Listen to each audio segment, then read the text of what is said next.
Welcome to Blind Shovel, an arts and music podcast.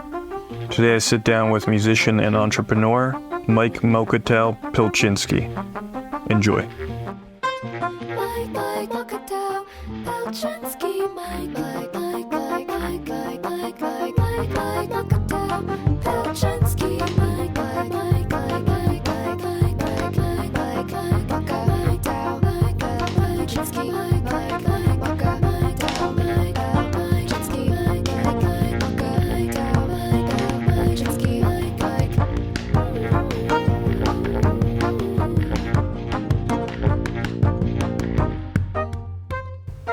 We'll get right into it. Okay. But what did you work on today? Today, I talked to 3 companies.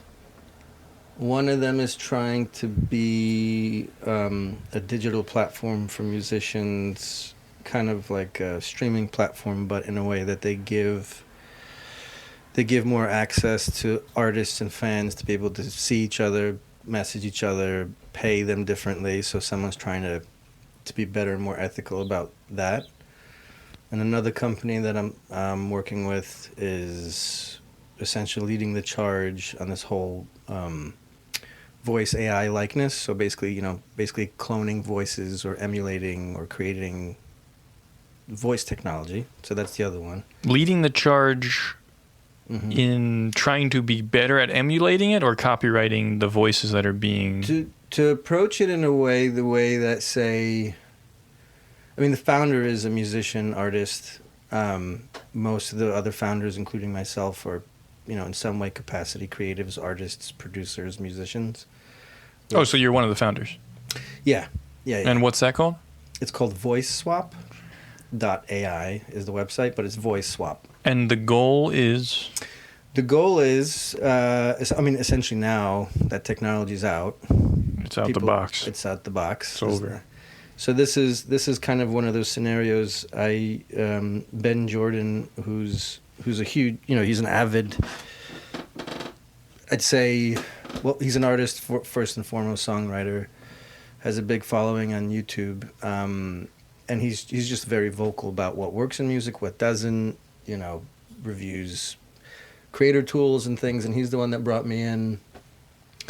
Because essentially they said, how do we do this, but do it in a way that it's ethical, and also it can become a business for everyone involved. The artists, the people that own the voices, which is the artists, how do they do business with the rest of the industry? So this was more like getting ahead, and when I mean leading in the space, is doing it in a way that everyone can agree to it.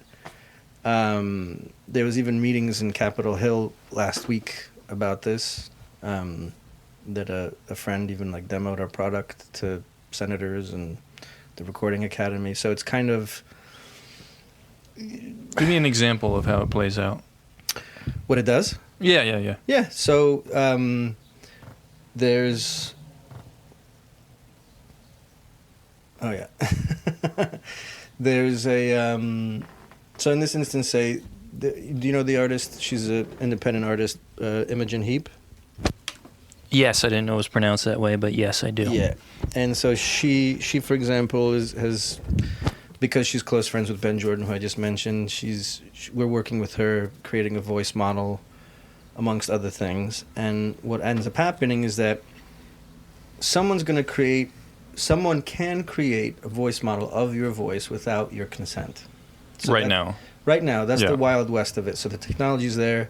A lot of it's open source, so people can just start doing that. So the first kind of big step to this is helping people manage their rights, right? Like, there never was... Anyone who's an artist that sings, uses their voice, voice actors even, not even just musicians. Yeah. They had, in music, you didn't really have the value or intellectual property of your voice because it was what your voice contributed to, like a recording or a live performance. It was part of another, let's call it a vehicle. Now, all of a sudden, it does have intellectual property because the technology gives you the ability to create it, emulate it, and do something with it, even without the person that's literally their voice. So what you could do is some artists are creating these models to be able to do things without having to be there. So their songwriters and producers are using their voice model to demo them songs that they want them to approve to make into a record. People are using them to do voiceovers for radio edits. People are using them to do, honestly, in some cases, even the final recording of something. And culturally, like, the technology is so... I mean, it's been around for a little bit, but I think it became incredibly popular since a year ago, almost to the date. So would you make a model of a voice, your own voice, and then sell it? You could sell it. You could not sell it necessarily, but you can license it. You can give it to other platforms. Right now, what this company that I'm involved in, what's happening is that other people, so other creatives, other songwriters can use it, and they can essentially use your voice, experiment, play with, say I'm an artist, I'm playing around with a demo or a recording that I want it to be final, and it's a female voice. And then all of a sudden I go, what would this sound like if I had a male voice on it? And I can go in there and just swap the voice into a male voice, or swap it into a gravelly voice, or swap it to a voice that I know stylistically works with what I'm trying to do. Could you just swap it for Bob Dylan? Not legally, no. And that's not something that we would be working on.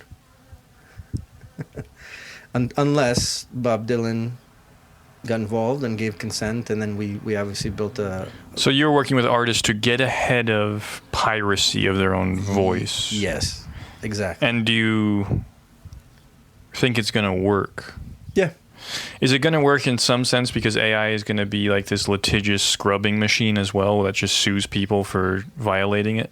Because I was imagining this the other day, like how brutal the legal game is about to get in a very bad way, I think. The legal game is kind of interesting because you can't really sue someone unless you're able to sue them because you can point at the problem and where they're infringing your rights. Yeah. Or copyright, and then at the same time you have to be able to point at a solution. Meaning, like, a lot of these generative companies, so meaning that the AI is generating a whole new piece of music, which is different than the voice stuff I was describing. Those companies are saying, oh, we're not capable of attributing, where we generate this music and what it's based off of or what it trained off of, which is not the case. That's another company that I'm working with that they've built an attribution engine. They can tell you how much of anything that's created from generative AI, how much of something went into that. Right. So the lawsuits, where you're going with this, right? When Sarah Silverman was suing OpenAI, she wasn't going to take that too far because she wasn't also able to say, I'm suing you. By the way, look, there's these possible ways of doing this ethically and technically. So now that there are companies that are stepping forward, then all of a sudden you can, enforce your copyright or enforce that someone's...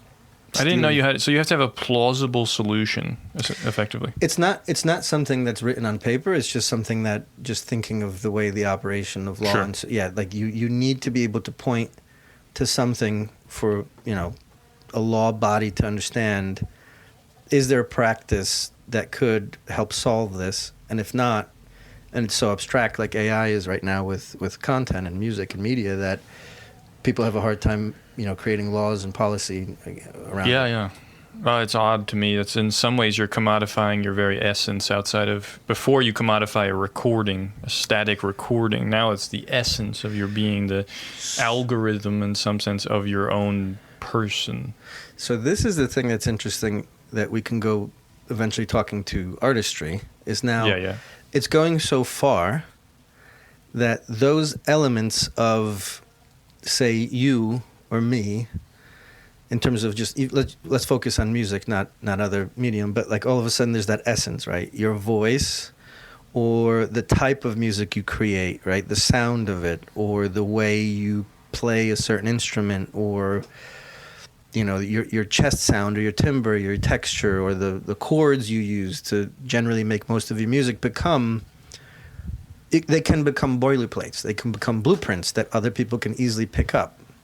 So there will still be a need for quote unquote original artists in the sense of More so, I think. yeah, because they create the fodder for these machines. Yes. Well, And- how would you attribute something like slightly intangible, or is there no intangible anymore? In the sense of lyrical content, the way someone might structure something, can it attribute? I mean, it can't attribute everything, right? It's approximating. This is a pastiche of this, that, and the other thing. I think the abstract and intangible of that is how things are requested. So if something, this large language model has been trained on, insurmountable amount of stuff, and it's generating based on reference of how quirky something needs to be lyrically or how inventive or whatever, without a very focal designated prompt of saying, like you just said, like make me a Bob Dylan-esque song lyrically as if it was played and produced by Serge Gainsbourg. Mm-hmm. Those two things are very clear references that then this thing is picking out from and then grabbing other stuff. And if you said something more genre-like, then it's picking out from a whole sea of genres, right? Like the in that instance, like a weird poppy jazz number with a very folky whatever type of voice, right? So and then lyrically, so I think what ends up happening is the intangible. We start thinking creatively in a different way, that we start to ask ourselves, what am I trying to create or convey or say in a different way? Because you now can, the thing that interests me is now you can sandbox the hell out of something. You could kind of say, I kind of know I want to go in this direction creatively. I could see some people saying, I don't really know how I'm going to say this thing I want to say. And you start generating weird iterations of lyrics, and all of a sudden something's nailing it, something's generating something that you could kind of see a loose frame of, and you start taking that and making something out of it. What's sandboxing? I just sandbox like a kid. You go out, sure. like I'm just thinking it becomes like a way to have a color palette that you mess with, when you're painting, and you start. Right. It's just the experimentation of it. And so it's going to be an arms race, I assume, in some sense. I think in some sense. Because like in a designer drug sense, can I just make Rob Dylan, who's like one thing off from Bob Dylan, and then try to use that? Or is it going to be able to find a way to catch all that, you think? Well, Rob Dylan would get caught. Rob Dylan would get caught? Rob Dylan would get caught because probably... He's so Bob Dylan? He's like 99% Bob Dylan? It's so Bob Dylan that if it's 98.765 whatever percent Bob Dylan, okay, and he's not getting that from whoever made that music, yeah, and through the the system of how everyone makes money in music today, then Rob Dylan is just going to disappear at some point. Yeah, it reminds me of this. This guy Jaron Lanier? I think that's his name. He looks like he's from The Matrix. Big fat man with huge dreads. Okay. He was part of the early, I don't know, Silicon Valley, and he wrote a book that I read a while back, can't remember the name, about how something needs to change about basically how Instagram is valued, right? In the sense of everyone adds value to it and they get paid nothing. So he was trying to think of a nano compensation in which if you brought this much value to the platform, you'd get paid out this much. Or in translation, like Google Translation, actually just scrapes the internet for comparative stuff that someone else made and then applies it algorithmically. So he was saying, you should be getting paid 0.01 cent for what you contributed to the internet.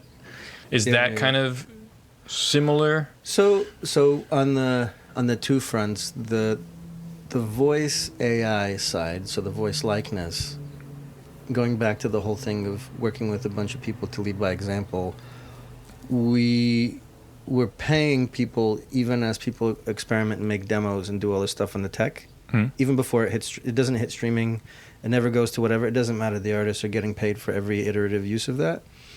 And to what you just said, we have a dividend pool, so an equity pool, so that every artist that puts a voice into this platform, when the company gets profitable, they get a share of those dividends. So it's a way, kind of what he was saying.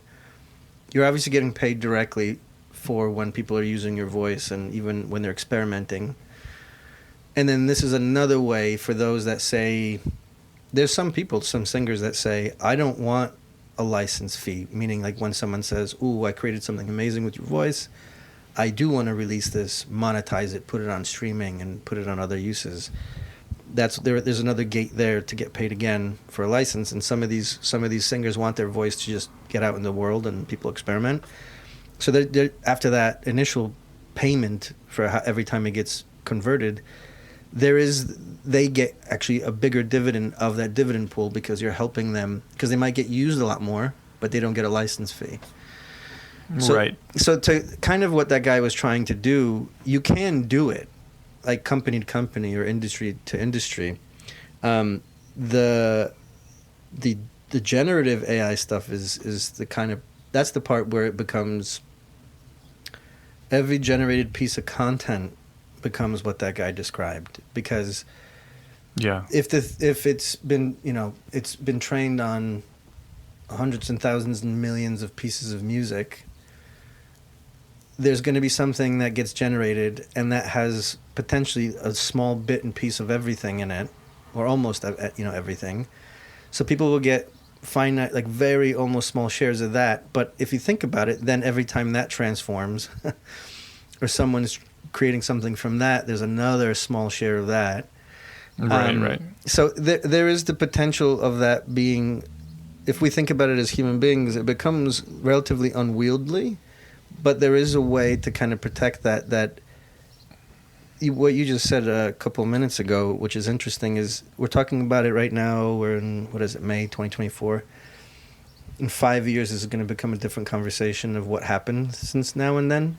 But what's interesting is no matter how far in the future we go, this stuff will have to then again every time train on contemporary music, because there's going to be someone that makes music that someone will come up to these things and say, hey, make me a John Smith something, Jane Smith lyrical, whatever it is, that at that point, that's someone that created new music 5 years from now, and that become a reference, like a contemporary reference. So the other thing that's crazy is this is perpetuating. I forget what you just said, but you said something like, yeah, it's constantly going to, it needs the human element. I think it does, but it has me wondering if in 50 years there will just be like, who cares about the Bob Dylan setting? I'm just going to tweak the raw material of this voice setting to generate a new voice, and then it's going to just spiral out of that, and then people will be like, I think that just the whole landscape has to change in 100 years when people don't care who Bob Dylan was or that he's a human. Yeah. The The cultural weight of that person might completely diminish to the point that what's even more interesting and weird is from now until that state that you mentioned, what if, and I was talking about this with a friend of mine, what if you create a voice that you blend characteristics of, say, like 5 people, that all of a sudden 5 demographics that never would have given a shit about this artist or each other feel something familiar to that voice, that they kind of lean in a little bit more than they would have. And they're 5 different voices that had nothing to do with each other. In Lep into Hood, Leprechaun 5, I think, I don't know, it just evokes that for me, because the whole premise is about, they want his flute, these rappers, so they can sample his flute. And because it's like the Pied Piper's flute, if people hear it, they follow it, they buy the album. Oh. It's just plug in that film. That's amazing. It's just a cool idea. But you can imagine some kind of like siren song that was generated via AI that makes people, I don't know, buy McDonald's. And it's good. But there, I mean, honestly, who knows? Like that, there could be things like, messaging and people can start to engineer it in a way that you never thought possible, which goes back to the rights thing. Like that's why this is really important, that if I'm Bob Dylan, if I'm any cultural artist, and I'm not even talking about major superstar legacy, I'm talking about, Imogen Heap and other people that have healthy audiences of people that give a shit. Like they need to make sure that whatever is established right now, rights-wise, is something that prevents that from happening. with their voices or their copyright or their bodies of work, so that you're not in the future you're not participating with selling a McDonald's milkshake, Right. because they're using some form of your music or voice. But that's why right now no one's really thinking about it. Well, not no one. I think most are focused on how do you stop the flood of doom and gloom of the now. And there's a lot of broken systems in music now, as opposed to saying, well, what can we do that makes us right, makes everyone a little bit of money to a lot of money, support artists' careers, Right. and at the same time preserving the future for that not to happen, unless it's Leprechaun 5, Well, which I'm watching tonight. you should, yeah. So that was the second meeting of the day. What was the third meeting? Third meeting, there's a industry conference next week in Nashville. What is the industry? Music industry? Yeah. Okay. Yeah, it's called Music Biz Oh. with a Z. So you find yourself in the entrepreneurial space. Yeah. So Did you think you'd be there? No. No, because I it's almost. I came from a family of musicians, and then I tried to pretend I didn't care about music as much as they did. And then you go through your teens, and you find your people, and you find what you're passionate about. And then I got heavily involved in music. And then when I was going through studies, I was like, maybe one smart way to do this is I want to find out the business behind the music, learn about it as much as I can, maybe even get a day job in it, so I can be tapped into. If I can be tapped into how the industry operates, I can do the art form better, and also make sure that I don't miss a beat when it comes to an opportunity or someone trying to take advantage of myself or So at the others. time, it was in the service of your own personal work. Absolutely, yeah. And then over time, you only have so much time, and then eventually there was more happening on the business side and on the industry, and especially now over the last less than 10 years, like music. There's a lot of avenues if you're entrepreneurial, from a music, tech, both standpoint. There's so much that could be done for the greater good, or some coming in to do things for simple financial gains. But yeah, there's a lot of, if I had to simplify why I guess I am where I am, is it's like two polar opposites. On one side, there's an incredible amount of inefficiencies in music. So people have a very hard time. When I mean people, I mean artists. Yeah. Have a very hard time making money. And on all the way on the other side of it is the other stuff we've been talking about, which is all of a sudden there's this kind of front runner or a front line of something that's then making the challenges that are the inefficiencies even more drastically of an issue. And it's kind of, I'd say over the last year, I realized I stepped away for a bit from the industry business side to go back into music and the creative side, and then I got pulled back in because of this whole front line got so heated Yeah. that now the stuff I was doing in the past, trying to get to the inefficiencies and try to make an impact on the business side, now it's juggling both. It's like all the way on one side you have the inefficiencies, all the way on the other side you have things like AI that are threatening the whole thing, and then I'm in the middle also trying to do my soul's work, which is make music. Right. So it's a weird dynamic that I end up talking about more about the business stuff than the creative stuff. It's somewhat inevitable, I think. What part? Like the transition from being a self-concerned artist individual into an adult who has to deal with the world. I'll put it that way. No Yeah. matter what, if you want to like be a career artist, it's inevitable. And it comes down to what you want to control and how you want to control it. For instance, if you want, some people want to start their own record label so they have that control. Yeah. But then they got another thing to do. Yeah. So some people are willing to take the upside and downside of a record label backing them and often exploiting them. It just comes down to like how many battles you want to fight, and art is one battle enough. Yeah. But it's pretty hard to just do that for an entire life. because life is more powerful than art, and it throws curveballs. And I find that some people have different relationships to that shift too. Like, I have less time for personal work, but sometimes when you taste of the larger scale stuff, you actually realize, I don't know, sometimes the art can feel a little one-dimensional, actually. Yeah. Especially because it isn't literally helping people, and people undervalue helping people, I think. And I think we undervalue it when we're younger, and then usually people have kids, etc. But sometimes it's just like a simple connection you make with a stranger or a person at some point down the line. Even if it's teaching or whatever, like, because teaching is another example where like you're expanding your scope of influence and in a more social activity, but you usually lose time for the personal work. But then one informs the other.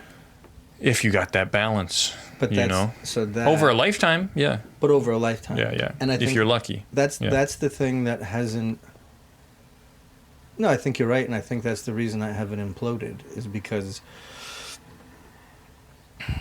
the one thing I learned from all the, what did you call it? It's becoming an adult or whatever. Like I think artists undervalue the process of becoming an adult. Like, it's just, I view it as like the world. But you said it was like then coming to terms with the world. Is that how you put it, or something? I think I view it in some sense as an expanding circle, right? Like a child only thinks about itself and its own needs and its sensory input. Yeah. I know a lot of artists who are a little bigger than that. And then most people, for better or for worse, take on very large burdens. Families, jobs, etc. Yeah. And they cannot help but expand. Some people intentionally expand. For me, like, the Art Center is an interesting experiment in trying to do a scale that I'm not terribly optimistic about, but like trying to smash that cynicism.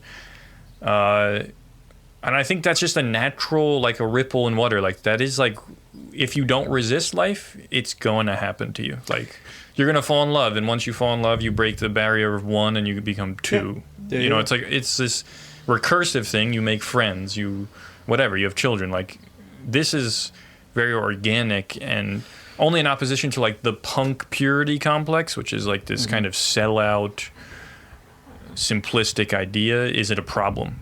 I think in the past it was like, yeah, of course you lived a life and you made art.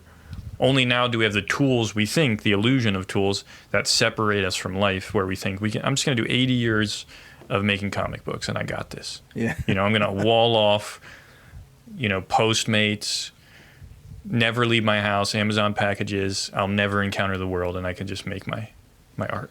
Yeah. Does that make sense? Which then most likely will not resonate at all, because you'll never know what is around you that actually, if the everything around you had the ability to coming into your small circle, then what comes out of you into that, sometimes I would call it the void. Right. That's where the magic happens, right? Like, that's where, like you said, the connection, right? Or like how we met and all of the, I mean, it was your brother skateboarding in the rubble of that auto body shop shirtless, and I'm like, who the hell is that guy? And like, you know, no, but like, just if you think of the randomness, and then where life has taken you and life has taken me, and then we're having this conversation for your podcast, like, it's interesting because there's already a lot that's happened between you and I, and then those people around us that, what's that look for? No, but like the point that it does. This is the stuff that I actually would say is any good artist, entrepreneur, business person, whatever, or just human, knows that the real game is the long game. Yeah. And I think that idea is this whole, like, I know we're both Star Wars fans, right? But the constant odyssey and trudgery of that saga is, they always talk about hope, but it really is about this long game and evolution of all these stories coming together, right? And I think, by the way, the other thing that I realized a couple of weeks back, and I was going to do I did a keynote speech in Canada Indie Week, and I didn't put this into it. But what's fascinating is that we all, when you think of us as individuals and you think of us as part of the world operates in eras, right? There's eras and change, and then we as people also operate in eras. Yeah, unavoidably so. Unavoidably so, right? And it's just some people, that circle that you mentioned that grows, some people just fight the fact that there is something that is, you have to let go, or it's letting go of you. That in those transition moments is the biggest potential for art, because it's like so many people are going through whatever that is, that then if you're able to put that out into the world, someone goes, oh shit, you too? Oh, me too? And that's the thing that... Yeah. I think we have a youth... this is not a new idea, but we worship youth culture, right? So it causes people to stunt their own growth to remain in that phase of attention longer. In fact, like, I don't give a fuck what people say. Like, it is not an admirable thing to be Madonna and look like a sack of meat and want to be fucked when you're like 70 years old. Like a flower has its moments of beauty, and then it wilts, and like when you're old, you're old.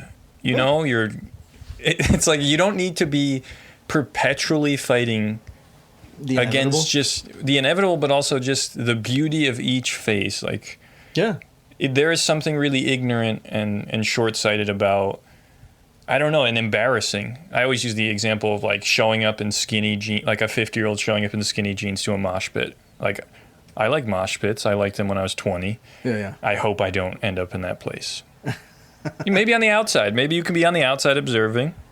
But there is something to be said for, like, there is beauty in each phase if you really pay attention. And those transitions are part of it, absolutely. But it's also the maturity of recognizing, like shifting your mentality over time, and seeing the fruit of each different chapter. So there was,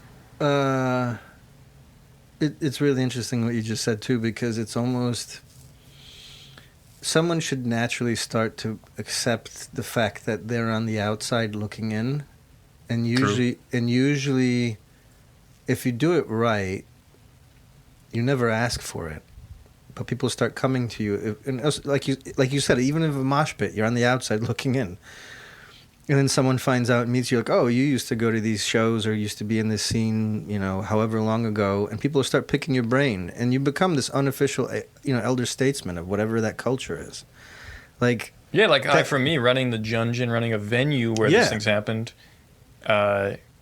was just part of that next stage, And it was a pain in the ass, of course. But I knew that those people were being a pain in the ass like I was. And also that I was owed. I owed them in some weird sense 2 years of my time and like zero income on that. But that for me was like a closing of that door.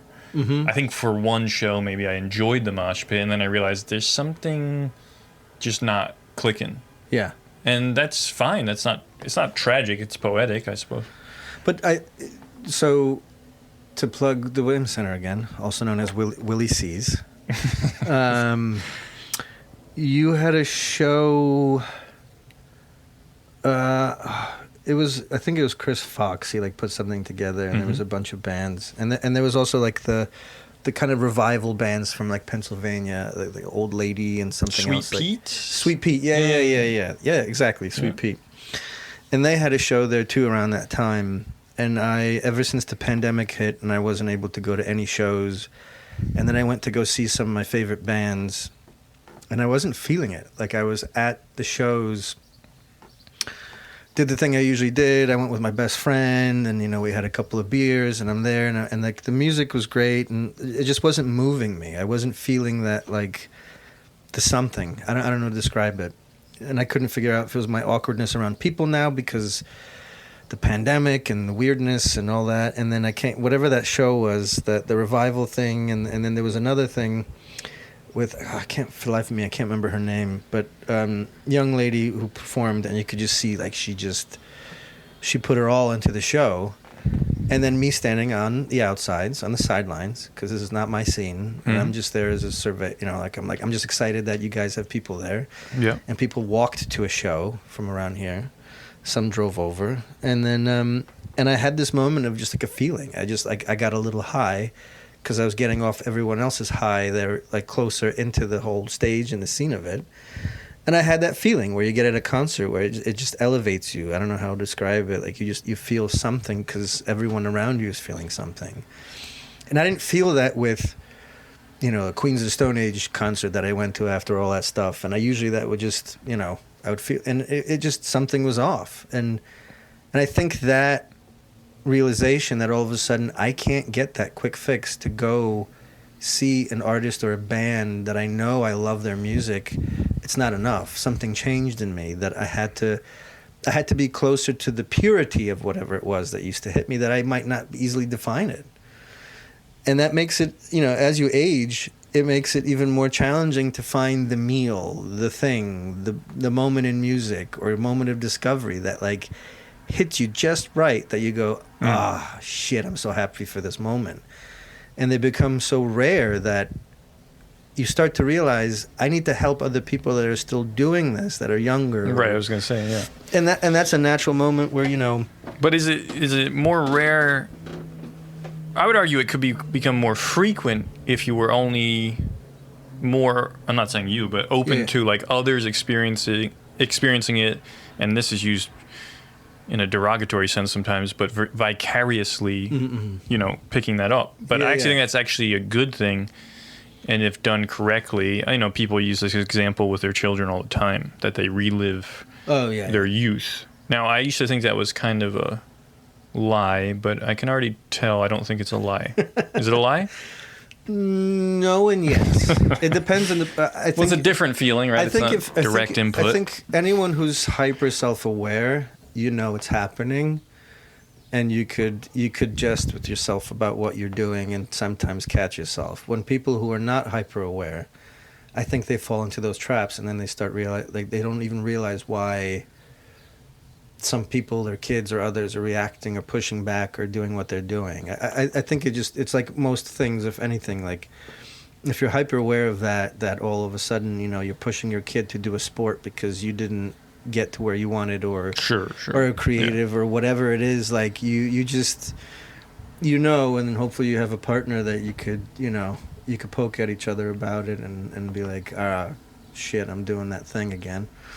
Right. But I think what's interesting is, like with anything, right? A piece of art, a kid, offspring, or a peer, or a friend, or whatever, you kind of want to leave something. You want to put something out there that's better than the thing before. May it be your offspring that's, ends up being a better human being that contributes to the world or society or community than yourself, or a piece of artwork that, that expanded the horizon of something, however small it is. Like it goes back to that whole, there's people that never thought they would ever have kids, that had kids, that end up sometimes being the best parents because they remembered why they didn't want to have kids. Sure.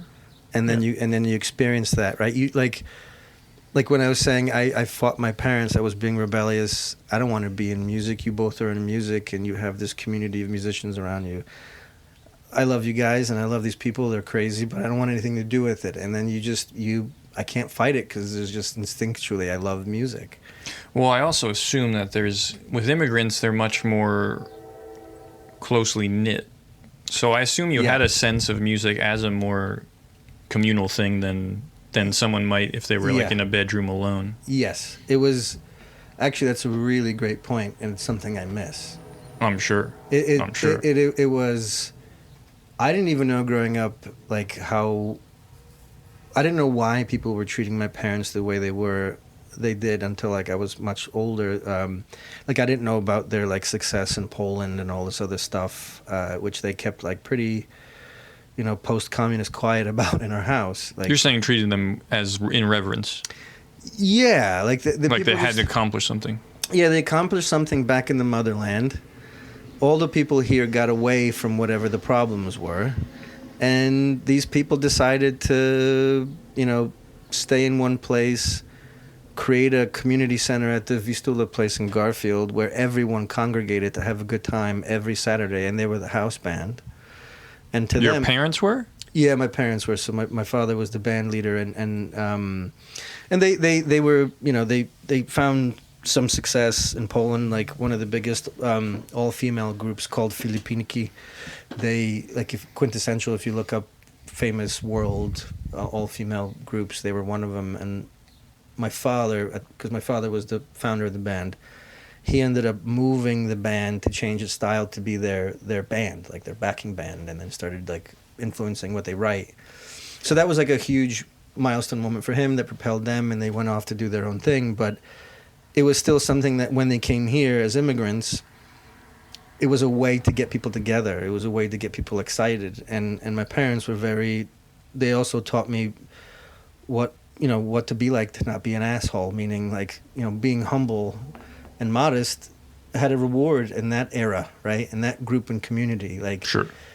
I watched how they all interacted and respected each other, and even people that didn't like each other still would offer a helping hand. In that like microcosm, right? Yeah. So and now fast forward to where, like you said, people being in bedrooms, and it's interesting because you can create, you know, amazing things in bedrooms. And even back then, when they were recording stuff over here in the States, like they couldn't afford studios. They would just find someone who had, you know, a home, and they would like, you know, build out little like temporary studios to record, you know, Christmas albums and do all these other things. Like everyone would find a way. Like I'm just thinking of something that was similar to how people, you know, work and operate and create today, but you still always got out of the house. You still had to show up at that place to get a beer or enjoy food, or show up every Saturday to the, you know, ballroom hangout dancing. And everybody got, or mostly everybody got tipsy and social and honest, and then went home. And most of them on Sunday got up to go to to go to church and see each other again and wink at each other, like what happened last night. And then they go work 3 jobs Monday to Monday, you know. And it just created a culture. And then on top of that, the top floor of that place, which made it even more interesting, is they were bringing immigrant soccer players from Poland. So these guys were living in like 8x5 boxes up there.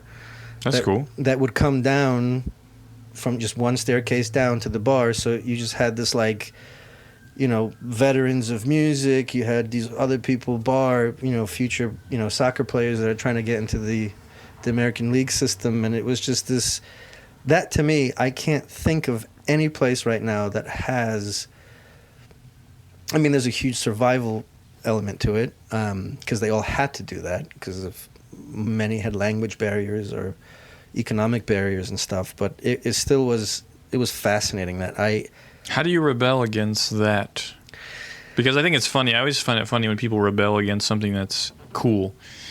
I'm blessed to have just, you know, like normal parents. Yeah. And so rebelling it kind of took a form that made sense. But how do you rebel against something that's already in some ways, I don't know how to describe it, but you know what I'm saying? Yeah. It almost is, it's a microcosm of the essentials that you know, many wish they had, but then you're this kind of cultural microcosm. Actually, going back to what you said, being the artist, the little circle that needs to expand because there's so much around you. Yeah. That community had an entire country around them that, you know, could easily be unforgiving when they had health problems or when they had car problems or when they had, you know, God knows what else. So all those people that were, you know, literally just came off from wherever they did, mostly from Poland, they did everything they could to position their next generation, their kids, to assimilate in some way in the world that they just came to, right? So I think there was every family that I'm trying to remember in my mind, everyone approached it differently. And I can remember talking to the kids, and you see how every kid had a different form of pressure of how to assimilate. Mine was really simple. Like, they just told me, you have to do well at school. Yeah. We're not going to tell you anything else. We're not going to tell you how or who or what. Like, just focus on this thing, do well at school, and we're going to help you with everything else because it'll be much easier. So that I had like a very singular thing. And that I couldn't rebel against that because it was we were in it as a team. You know, I could see, you know, I could see where we didn't have money and where they were trying to hide, like where the struggles were. I could see it. So that was my part. But you're a human being. Eventually, you're like, okay, cool, but what's mine, right? Like, what's my story? Where does my desire go, right? And then you hit your whatever age, and then it's just like, you guys probably won't understand this. I'm going to go do this, or I'm going to get into this culture. So what'd you go do? So I actually ended up embracing. My father was 43 when he had me. My mother was younger than that. So he was relatively older. I mean, he was born in 38, so his childhood, he lived through World War II in Poland. That was his childhood. So I had a direct contact with someone that lived during that time. Sure.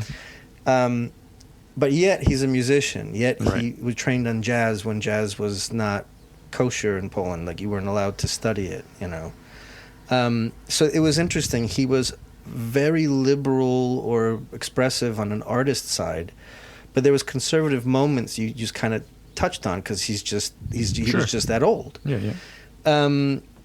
So I fell in love with what was it? My best friend brought me a tape from Poland in early 90s of The Prodigy, the Jilted Generation, and it was I've never heard anything like it. It was just this weird hybrid of punk rock, electronic, all this weird sampling, and it just felt otherworldly. And I remember at that moment I was like, oh, this is bizarre, and it resonated with me.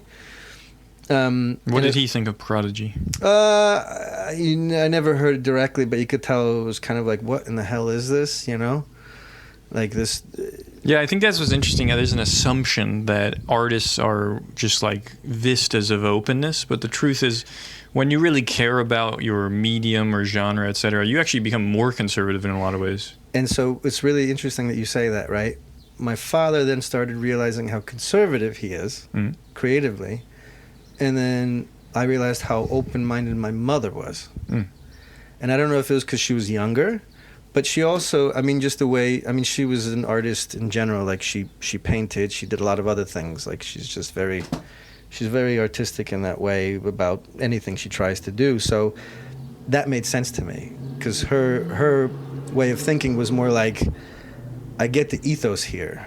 I get where he's trying to do this, and let him go do his thing. So I had my mom of that 2-unit entity that is parenthood. She was the one let him go do the thing, and then the weird pants came in that were with a Jenko jeans. Oh yeah, but they were what were they called? With the chains and the... No, I didn't do the chain thing. That was too loud. I don't want that. It was what was the other? Aura Z was the underground Jenko's day because they're just massive and Yeah, that's great. So I did. Wait, that so whole you thing rebelled within the context of music? But I did, which when I finally realized that resonated with me, and then I went into DJing, and I did and then within that scene I started to try to. I was I don't like this kind of music. I love drum and bass, and then within drum and bass, I was I like the really aggressive, raunchy stuff that I can't even find the records for, and that made me realize I can't find the music, so I need to start making the music.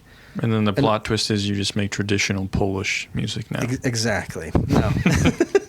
But even at that time, right? There was, what do you call it? Turntablism was a huge thing. And then I got involved in that. And then someone they enrolled me into what do you call it? An underground turntables, a competition that was sponsored by NGIT and MIT on the stairs in Newark. And I showed up totally late. I woke up generally stoned, however old I was in my teens, and then my friend dragged me there, and I did just all this weird turntablism stuff, but I was the only one that was playing non-hip-hop or non-R&B, and I won the thing. But I think I won the thing because it's what the hell is this? Mm-hmm. This kid can do this, the turntablism chops and transforming and all these things really well. And they had 2 MCs that they specifically were meant to just totally make fun of every single competitor. That's cool. So they were trying to pressure and make fun of you, and I stuck out so much that they were trying to make fun of me, and I just didn't care. And I think it was not even the technique and all that stuff, even just the showman of it, and I think that rebellious, and I remember thinking like, oh, you know, blah blah, you win, and then I remember thinking, wait, why? And then when I walked away from that, I remember realizing like, that's the thing that we always want to see in culture, is that rebellious spirit that says, this is cool and all, but what if you took this a little further? Like, what if you took the element of this genre, or you took the element of, and sometimes it's novelty, and then sometimes it has like, and that's where I remember really wanting to then make my own music, which I never wanted to jump into because my parents were mostly, during my lifetime, performative. They were, you know, entertaining and performing and playing other people's music, even though they composed some of it and did their own thing, like, you know, decades ago. But then I realized that my thing was, I loved building and architecting and creating and crafting my own stuff. I wasn't big on the performative thing. To me, that was secondary. Okay, yeah. Like, I loved creating. So again, less social in this sense. Less social. Yeah. And also because I was around it all the time. Right. So it's, but I love doing a show, and I love, you know, I'll do it once every 14 million years, but like, yeah, those two things go hand in hand, but I think it's still the rebellion, or where you say like, how do you rebel against that? It was almost, I needed to find my own substance of whatever that was if I was, you know, obsessed with music. But And within music. So within what music, happens after that? I mean, you when do you put out your first album proper? Yeah. What age? That was, so my first like record, and it was just, you know, weird drum and bass industrial stuff. That was 2004, I think, or 3. I can't remember, somewhere around there. And my big thing was like, I wanted to do my own record the way I thought about it, or the way I used to go to a record shop. And as I was becoming more successful as a DJ and playing in like New York clubs underage, I got to make more money. And then I'm going to a record store with more money to buy more records, where before I was like, oh, there's too many records, I don't have enough money. And then I realized my taste evolved, and my identity of what I wanted to do and get involved in evolved, that I had more money than records I wanted to buy, which was then the indication I needed to start making the stuff that was in my head. Mm-hmm. And that first record was, you know, really, I was so excited, and I never realized until I did like the release show, playing that music out loud was the biggest adrenaline rush I ever had in my moment until then. Like, it was the most... What age? God damn it. Roughly. This was like, I guess the beginning of... I think it was like... Jesus. It would have been in my early 20s, I think. Yeah, it's like college time. And I think that also felt late. You know, like, I think most people were doing these things in their teens. And my dad died when I was 17, so that kind of, like, you know, changed a bunch of stuff. And then, again, bulking down and then making sure you do the school thing and all that. But then when I did that show, I was like, this is the rush of what happens when you perform, but you do your own music, where I kept watching that community where my parents were mostly playing other people's music. Like traditional music? No, just everything. Like the Would it be apt to say like a cover band? I mean, they were a cover band. Yeah. Like a Polish. I mean everything from like the scene that they came out of was called Big Beat, and Big Beat was a Polish genre that was heavily influenced by Beatles and big groovy poppy songs that then eventually got more psychedelic influences. What are 3 good examples of that for people listening if they want to check it out? Of what? Of that kind of music? Especially the in Poland? psychedelic, yeah. The psychedelic kind of in between is a band called Breakout. So like the way you'd spell it in English, Breakout. The main songwriter was a Polish blues guitarist, and he ended up doing like a bunch of kind of funky poppy things, but went more and more into the psychedelic kind of space of it. A really Beatle-esque, I wouldn't call riff, but, you know, heavily inspired band was Czerwone Gitary, which means red guitars. They were like, there's some pieces that are beautiful because they're just like, they're poppy and they have these nice big groovy like drum beats, but there's a lot of melancholy in them, and they'll use minor chords and things. It's really interesting. And then that group that my parents were in, if you look up Filipinki, so it's like F, so Filipinki but with an F, and then the band was called Bezatu, Bezatu.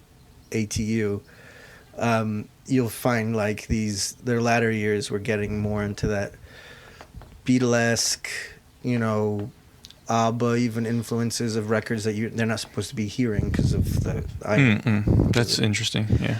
So they would get these records and they would hear another world, and then their imaginations by limitation would fill in the blanks, and then they would get.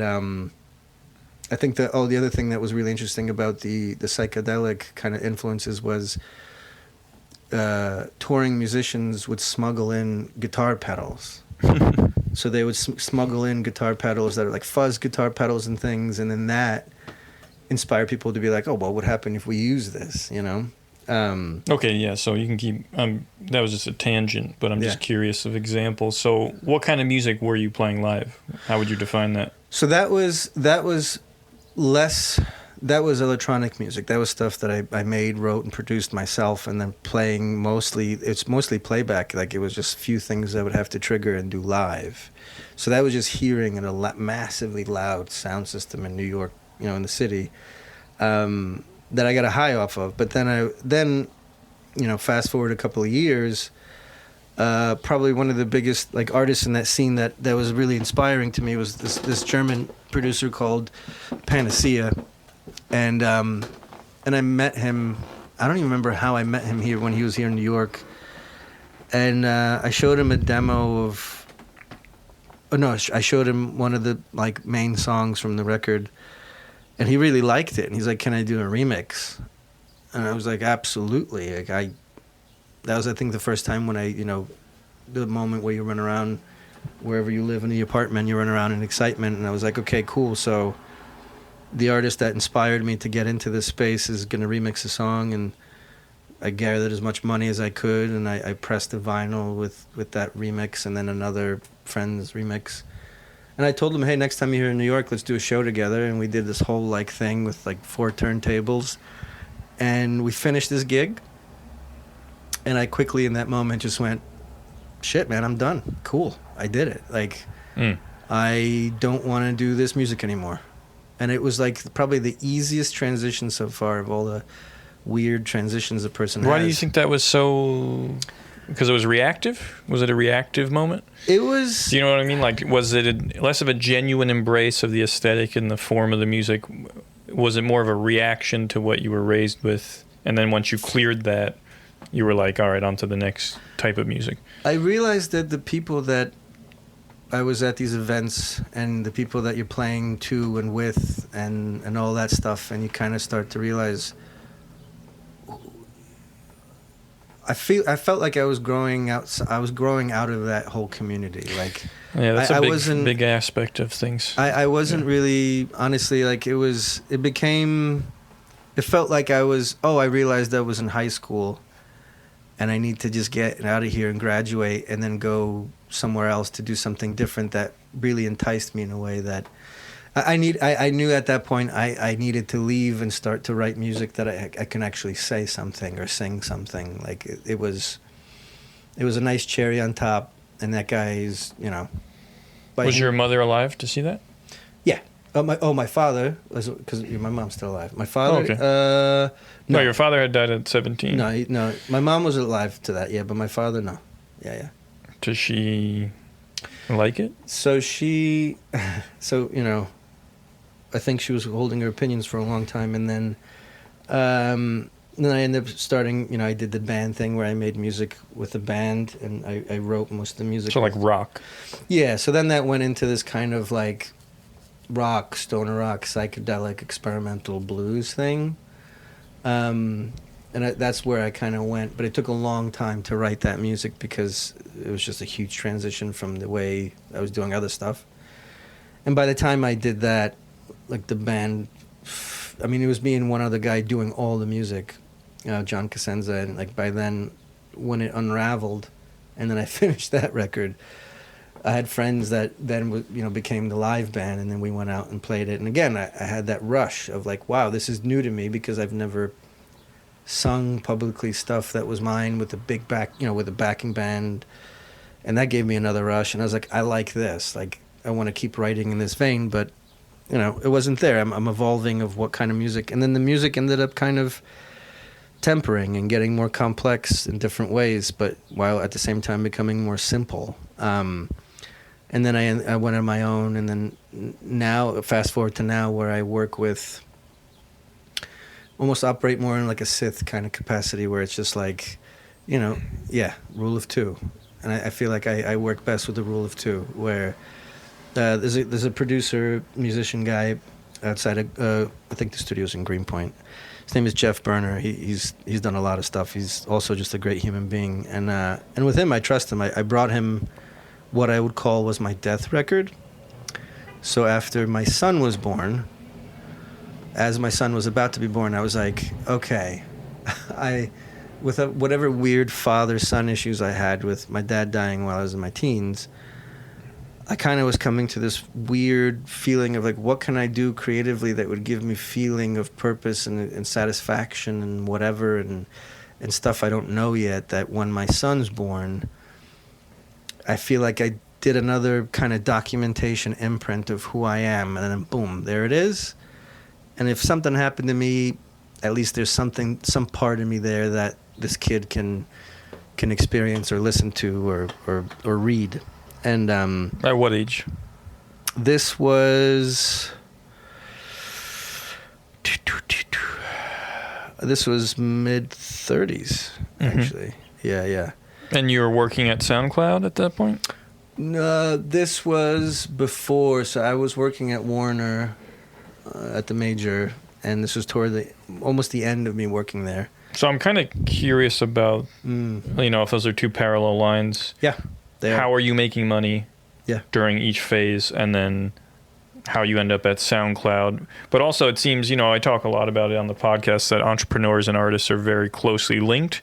Mm-hmm. There's just like this kind of stereotype about entrepreneurs that, I don't know when it developed, maybe like 10 years ago, like a bro-y thing. Yeah. That does artists a disservice typically, because they really should be figuring out business at like 15 if they're serious about it, I think. Yeah.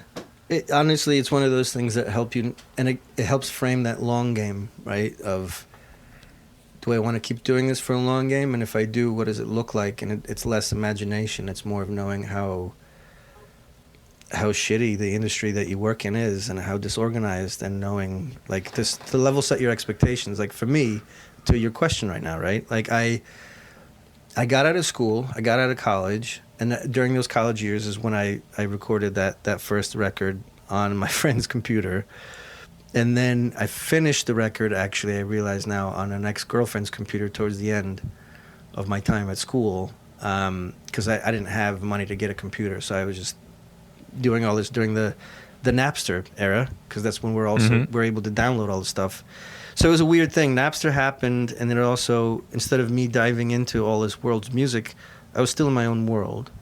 I finished school, and as I'm finishing school, I get an internship at Warner that I went completely out of my way to make sure that I was there, and I did like a summer temp position. And this is partly luck. I ended up getting, that was the second gig at Warner, which was a temp position for two people. One of them, his name was Michael Nash, and the other person was George White. And those two, the reason I'm calling them out is I'm very thankful for them giving me the opportunity at the time, because they worked in something called New Media Business Development. And what they were doing is they were basically creating ringtones. Mm-hmm. So I was there while they were fighting Napster and P2P, peer-to-peer technology, and they were trying to introduce a new revenue to counter that. And I'm watching this, and I'm like, wow, these guys, this is so interesting, right? They're completely threatened by this thing. They're trying to find solutions. Both of them are still very, they're involved in music and very successful in different pockets of the industry. But after that, the program said, okay, we have 2 job positions open. Would you want to apply for a marketing job or a royalty rights administration job? And I was like, oh, yeah, give me the royalty rights administration thing. And the woman was like, really? You don't want the marketing job? I was like, no, I want a job for longer than 2 years. And I want to learn how everybody makes money. And I remember her just being totally shocked. And I was like, no, I don't know what's going to happen, but I want to give it a go. So I start there, and then I end up learning how, at that time, anyone music across Warner Music Group was making money, and artists and the deals and the terms and all that. And as that was happening, and then I was doing my job well, and I got promoted a few times. That stoner rock element, bluesy, kind of bleak, tongue-in-cheek, bleak lyrics, teamed with this kind of like having fun element amongst the, almost like a Camus kind of way of approaching it. It's all absurd, but have fun while you're living life, kind of thing was going on, because I was in the major label system, working with peers, kind of seeing where they are today, but not really seeing the tomorrow, and then meeting enough people to make this kind of music that I was really enjoying. That really, I think, was a reflection of each other. But then as I did that, I went out and did the band thing for a bit. It was a flash in the pan. It was like we did shows for like 6 months, but there were the right shows that I remember, like the Deli Magazine in the city and a couple other things. And there was like a little bit of attention that we got that it was cool. But then I realized this wasn't enough. Like, and I think that's the problem with artistry, right? You hit something, and then you go, oh, this is what this is. I got to this plateau, and then what's next? And then closer to my time at Warner, where I really needed to get out of that company to experience something different before, and this was before I got the opportunity to go to SoundCloud. And that was around the time, 2014, when my son was born. Between the day job on the business industry side, having a kid, and all the other things that are happening, I really was like, I don't want to, it's almost like how Rick Rubin talks about music, right? I don't care about anything else. I got to cut everything else out. What is it I need to say or do? And then also, I didn't realize until I finished that record, was like my dad dynamics or whatever it was about him passing away. What would I say to my son? And I make this record, and a good friend of mine who's in film and TV and does editing, him and a friend of his did a music video for like the single from that record, and I didn't expect it, but the process of making the music video was more cathartic than the music, because again, it was an amplifier. Like I told you, all the other records, the first show I did was an amplifier of those feelings, or then doing it with a band and doing it with a unit was an amplifier. And now doing like this storied video, which I actually almost died in, ended up being like this amplifier that I was like, oh my God, this feels so good to create this and just put it out in the world. And that was 2018, and then the video came out like January 2019. And then since then, I've just been doing other projects. I did songwriting for like companies like BMG, where I create songs for their library. And then, what's the funniest one I ever had my music used in was Katie Couric, when she had a TV show. She had an episode about marijuana addiction, and like, nice. In the 10 seconds of like, What's BMG? BMG is it's a music company. So think of like, used to be a Bertelsmann German parent company that was a record label. Then they sold all their stuff, became like a publisher of music, and then they went back to being a record label and like copyright publisher of music. So they do a lot of stuff with songwriters, and they also are a record label now with like sub imprints. But so that was another thing that like I got like a co-pub deal. So it's a co-publishing. So they represent you, and it's like a record deal. You sign a contract, and they take music from you, and they try to put it into uses and like sync stuff, and you could make money. Which wasn't, the day job was still there, but it was me learning about that whole world too, even though I didn't make much money from it. But it was like, okay, so this is what it's like. And I got a lawyer, and then I ended up being more engaged than the lawyer, that entrepreneurial thing that you described, right? Like I cared too much about this to let anyone have all the keys to this. Yeah. Well, that sounds like the through line of the. It seems like you're interested in the ethics of music business. Is that fair? Yeah, I definitely. Even at SoundCloud, Yeah. right? Yeah, and that was I went there to be the head of economics and rights administration, which means like you look after how all of it calculates across the whole global. So how the platform calculates how it makes money, which is not like record sales back in the day were transactional. You buy this thing at this price, Right. this is the share, and yada yada. Very simple. Streaming is economics. It's ebb and flows. Advertising goes up and down, subscriber numbers and that revenue goes up and down, and how people listen to and how many times they play. It's ebb and flow economics. And generally, that was I went to school for economics. My major was economics and minor was philosophy and music. And it was mostly, I just did that because I figured that was a general business way to get into the music industry. I didn't expect to be Philosophy of music? No, philosophy. Philosophy and music. Yeah. Okay. But economics was the thing I majored in, and Okay, so that makes sense. and I never thought I would use it. So when I went to SoundCloud, it was interesting because the way you make money changed. It wasn't transactional. It was you had to use an economic background to understand how it works. Right. And then that's when I started seeing the inefficiencies of how people get paid and all this other stuff. And then that's when I kind of started figuring out, okay, what if I were to change this, what it would look like. Yeah, can you briefly describe that change? Yeah, so when you and I and everyone that's listening to this on Spotify or wherever you're listening to this, you pay the $10, and most people think that $10 goes to every person or podcast or artist that you listen to in that month. That's not how it works. That would actually be called something that would be user centric, meaning you are using this service for $10. It goes to those particular things you listen to. The actual way it works is pro rata. So let's just say you, me, and the person listening, the three of us, we are the entirety of the United States market. We pay $10 each. That's $30. $30 goes into a pool of revenue. You listen to 100 plays, I listen to 1,000 plays, and the person you are listening to 10 plays a month. I'm the most valuable in music on Spotify because I'm generating the most amount of plays, and I'm going to dictate where the majority of our $30 goes because I have the market share lead. My 1,000 plays is what makes up the 1,110 plays. So what that means essentially is that all of us are listening to different music. I'm taking shares of your subscriptions away from what you listen to and putting it towards what I listen to because it's market share. So user-centric was saying, what if we completely broke apart from the system and just said, no, your $10 goes to what only you listen to, my $10 goes only to what I listen to, and the person listening, is their $10 goes to only what they listen to for those 10 times.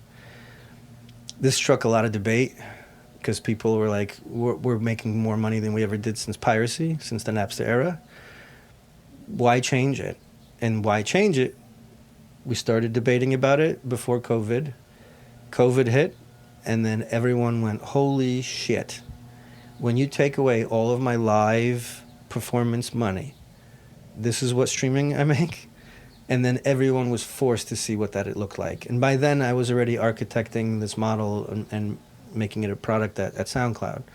So we all of a sudden had the market just basically saying, please give us something else. Like in the UK, there were parliamentary hearings about it.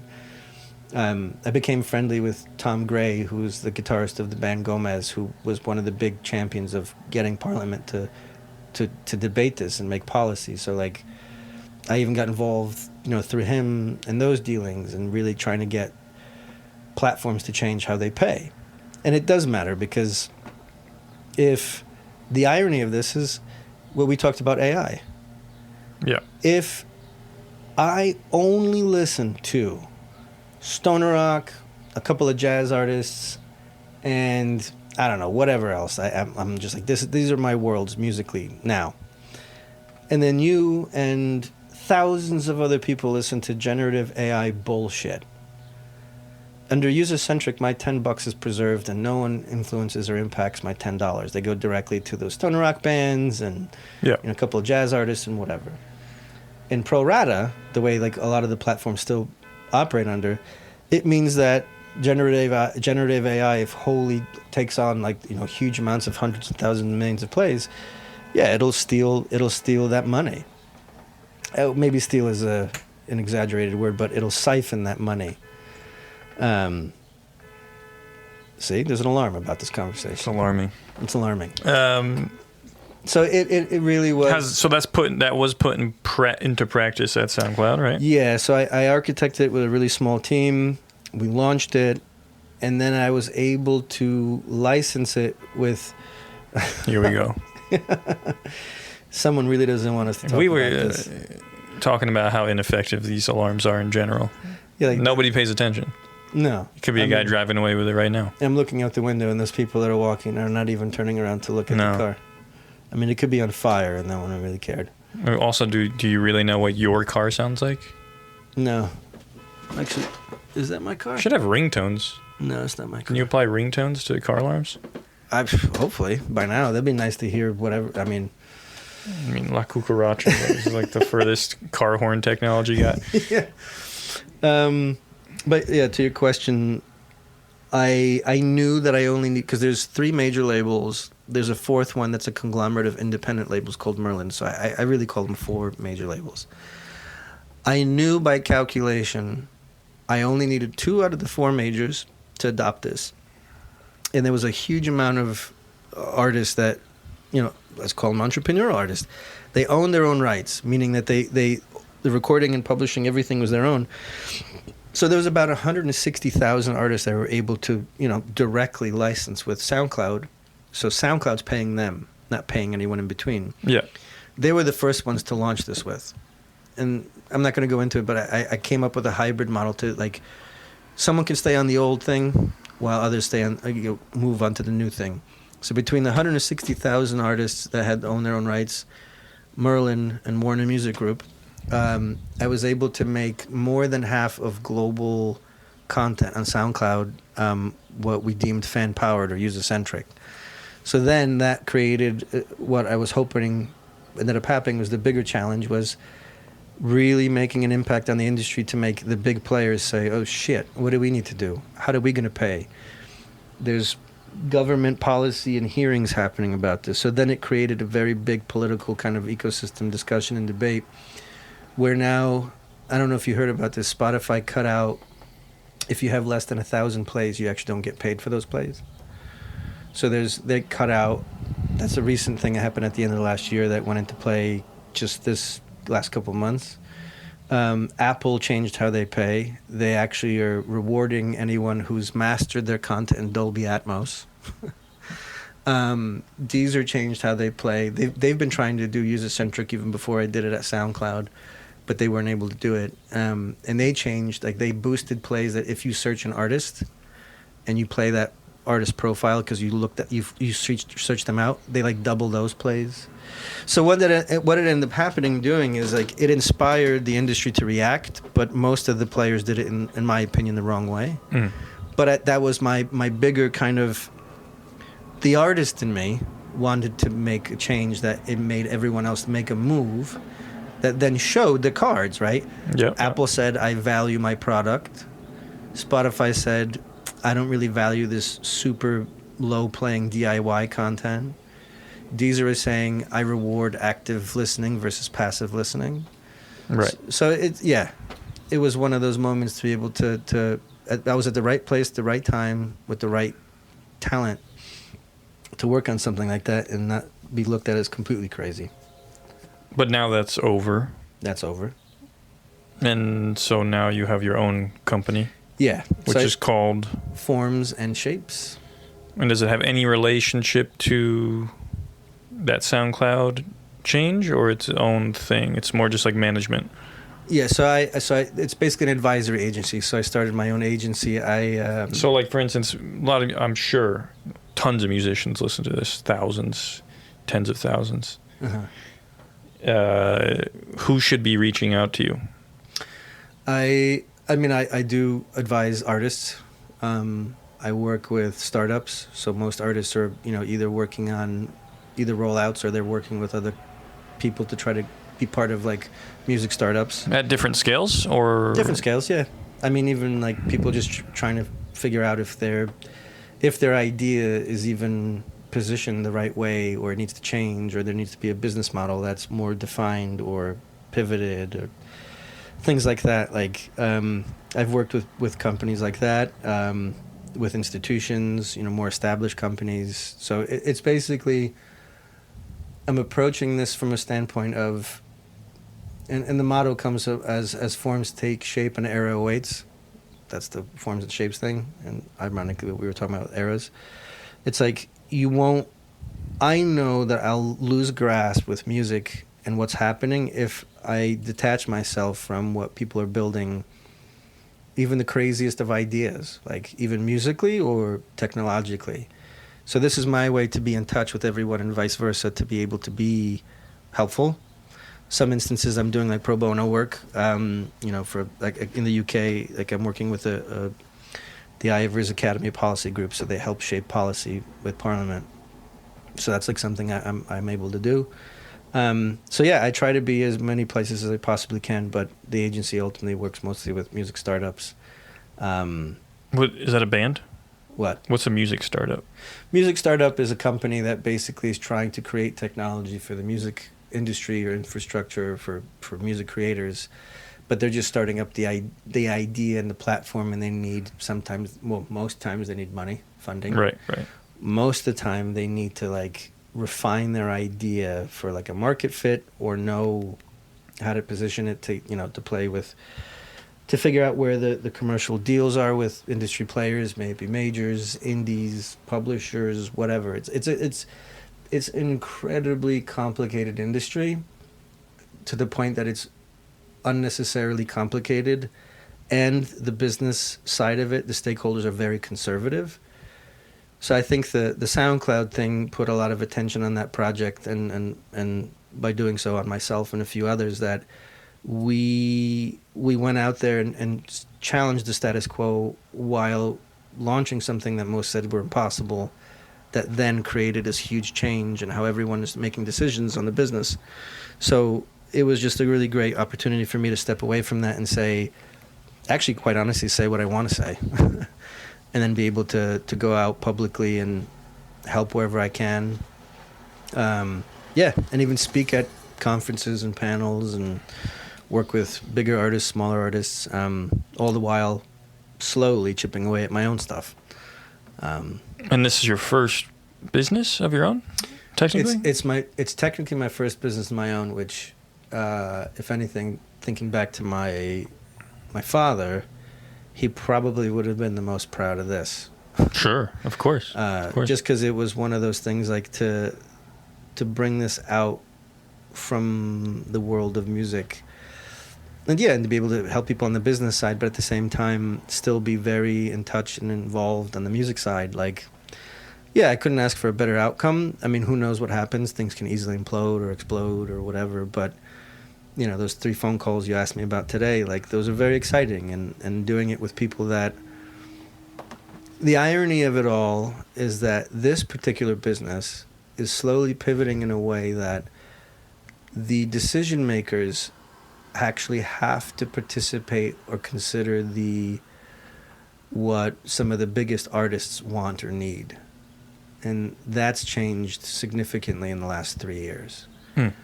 Because those people end up becoming their own businesses. They're competing now, like, big labels, small ones, whatever. They're competing with artists being able to do it on their own. Or they're competing with those people having enough backing that they come together and get behind companies that they Voice Swap is, there's 2 founders and that started it all, and both of them are music producers. One of them is Dan Stein, who's DJ Fresh, who had, a couple of number ones in the UK, but he's an engineer. He is a studied and has worked as a coding engineer for years. He quit music, went to do that, and then came back to music, and he built this company, right? And like we have a team of founders that I have to say I'm pretty proud of. Like, these are people that I like as human beings. We challenge things, but we balance each other out to be able to know where to put pressure and where not to in the industry. And that's something that I find really rewarding because I think we talked about my obsession with bullfighting. Like that's a whole nother conversation for an hour. But I can't help but think it's like, there's so many arenas of, battling and conflict and control and balance and why is this even happening with a massive audience paying attention with expectations. And like this is, I think, for the first time feeling like, everyone always, there's man and beast in all of us. And the funny thing is like in music, it's such a difficult thing to quantify for people because how you value music is going to be similar in some ways to me and also different. And I think how do you make a business around that has completely changed and at the detriment of the artists that make it. So going back to the whole stories of my parents coming here as immigrants, like, I mean, it's like an emotional debt that I've taken on from them that when you asked about my mother and like the music that I made, like the last, record I made and stuff, I could feel her support musically and creatively where I've gone. But I think she sees the fight that I'm fighting at the same time trying to make my own living out of it. I didn't expect to get here. And that's probably partly why I think probably partly the success is not, I didn't plan this. Yeah. No. You never do. No. Well, that's a good place to wrap it up. Okay. I gotta eat lunch. I gotta go pick up my kids. Oh, yeah? Yeah. I'll end it on a Jay-Z quote. Not that I really like Jay-Z that much, but I'm not a businessman. I'm a business man. Ooh, there's a comma there. Wow. I like it. Oh, good talking. Cool, to you. man. Yeah. No, You sweating? a little bit. Yeah, that's good. Yeah. All right. It's the weather. Right, thanks, man. Yeah. Music by Dory Bavarsky and Mingja Chen. Next up, we have Kurt Shore. Have a good week. Mokotow, Pelczynski, Mokotow, Pelczynski.